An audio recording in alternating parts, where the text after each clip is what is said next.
ஹரே கிருஷ்ணா. உயிரிலிருந்து உயிர் தோன்றுகிறது பாகம் 15, அத்தியாயம் 4, 4வது காலையுலா. அதன் தொடர்ச்சி, மறைமுகமான காரணமும் நேரடியான காரணமும். ஸ்ரீல பிரபுபாதா கூறுகிறார், உயர்நிலை சக்தியின் ஈடுபாடு இல்லாமல் கீழ்நிலை சக்திக்கு ஆற்றல் இல்லை. பசுபிக் மகா சமுத்திரத்தை ஸ்ரீல பிரபுபாதர் காட்டுகிறார். அவ்வாறு காட்டியபடி கூறுகிறார், இந்த சமுத்திரம் இப்போது அமைதியாக இருக்கிறது.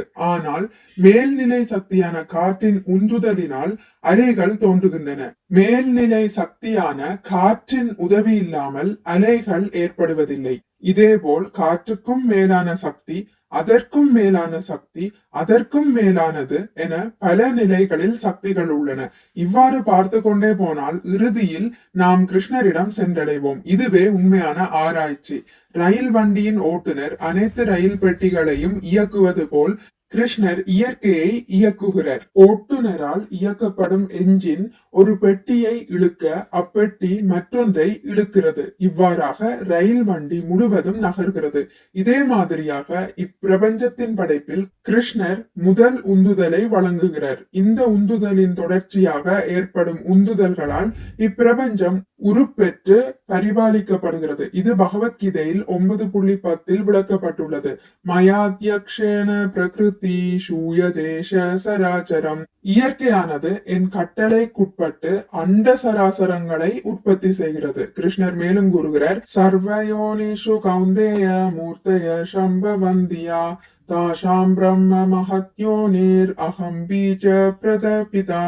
குந்தியின் மைந்தனே, இந்த பருப்பொருள் உலகில் எல்லா உயிரினங்களும் பிறப்பாலேயே விருத்தி அடைகின்றன என்பதையும் நானே அவற்றிற்கு விதையளிக்கும் தந்தை என்பதையும் புரிந்து கொள்ள வேண்டும். பகவத்கீதை 14.4. உதாரணமாக, ஒரு ஆல விதையை விதைத்தால் அது மரமாகி அம்மரத்தில் லட்சக்கணக்கான புது விதைகள் தோன்றுகின்றன. இவ்விதைகள் ஒவ்வொன்றாலும் அதன் பங்கிற்கு ஒரு மரத்தையும் லட்சக்கணக்கான விதைகளையும் தோற்றுவிக்க முடியும். இது தொடர்ந்து நடைபெறுகிறது. இவ்வாறாக மூல வித்தளிக்கும் தந்தையான கிருஷ்ணர் அனைத்து பொருட்களுக்கும் மூல காரணமாக விளங்குகிறார். துரதிர்ஷ்டவசமாக விஞ்ஞானிகள் நேரடியான காரணத்தை மட்டுமே கவனிக்கிறார்கள். மறைமுகமான காரணத்தை அவர்களால் உணர முடியவில்லை. சர்வ காரண காரணம், அனைத்து காரணங்களுக்கும் காரணகர்த்தா என கிருஷ்ணர் வேதங்களில் விவரிக்கப்பட்டுள்ளார். ஒருவன் அனைத்து காரணங்களுக்கும் காரணமானதை புரிந்து கொண்டால் அவனுக்கு அனைத்தும் தெளிவாகிவிடும். யஸ்மின் விஜ்ஞாதே சர்வம் ஏவம் விஜ்ஞாதம் பவதி. மூல காரணத்தை உணர்ந்தவனுக்கு உபகாரணங்கள் தாமாகவே தெளிவாகிவிடும். இவ்விஞ்ஞானிகள் மூல காரணத்தையே தேடி அலைகிறார்கள். என்றாலும் பூரண அறிவை வழங்கும் வேதங்கள் பரமபுருஷராகிய பகவான் ஸ்ரீ கிருஷ்ணரே அனைத்திற்கும் மூல காரணமாக விளங்குகிறார் என்று எடுத்துரைப்பதை ஏற்க மறுக்கிறார்கள். அவர்கள் ஒரு தலைபட்சமான அவர்களது அறிவிலேயே நம்பிக்கை கொண்டுள்ளனர். இதுவே அவர்களை பீடித்துள்ள நோயாகும். அடுத்த தலைப்பு, பிரபஞ்சம் என்னும் இயந்திரம். ஸ்ரீல பிரபுபாதா கூறுகிறார், கீழ்நிலை சக்தி, மேல்நிலை சக்தி என இருவகை சக்திகள் இருப்பதை விஞ்ஞானிகள் அறியாவிட்டாலும் அவர்கள் தினம்தோறும் இவ்விரு சக்திகளையும் பயன்படுத்துகின்றனர். ஆன்மீக சக்தியுடன் தொடர்பு கொண்டாலன்றி பருப்பொருள் சக்தியால் இயங்க முடியாது. எனவே இப்பருப்பொருள் பிரபஞ்சம் தானாகவே தோன்றியுள்ளது என்னும் கூற்றை எவ்வாறு ஏற்பது?